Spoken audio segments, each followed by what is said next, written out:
திடீர்னு அவசரத்துக்கு தேர்ந்தெடுத்த கடை தான் நமது வண்டிக்கடை உணவகம் கரூர். இது நம்ம கரூர் ஸ்டேட் பேங்க் ரோட்ல இருக்கு. இது கையேந்தி பவன் மாதிரி நாமளா வாங்கி போட்டு சாப்பிட்டுக்க வேண்டியதான். ஆனா நல்ல டேஸ்டா தான் இருந்துச்சு.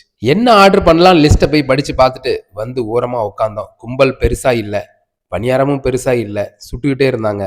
பணியாரத்தை வாங்கி சாப்பிடுவோன்னு ஒரு பணியாரம், ஒரு நூல் புரோட்டா மட்டும் நான் ஆர்டர் பண்ணியிருந்தேன். சின்னதா இருந்தாலும் பணியாரம் நல்லா இருந்துச்சு. சுட்டு எடுத்து வர்றதுக்குள்ள எல்லா பணியாரமும் காலி ஆயிடுச்சு, வாங்கிட்டு போயிட்டாங்க. எனக்கு கிடைச்சது ஒரு 5 பணியாரம் தான். ஆனா சட்னி தான் கிடைக்கவே இல்லை. சரி, இருக்கிற சட்னியை வலிச்சு ஊத்தி சாப்பிட்டு அப்படியே உட்காந்துருந்தேன். அடுத்த நூல் புரோட்டாக்காக வர லேட் ஆகும். பார்சல் நிறையா போகுது, அதனால கொஞ்சம் வெயிட் பண்ணி தான் சாப்பிடணும். வண்டிக்கடை உணவகம் ஸ்டேட் பேங்க் ரோட்ல இருக்கு. மறந்துடாம இந்த இடத்த விசிட் பண்ணுங்க.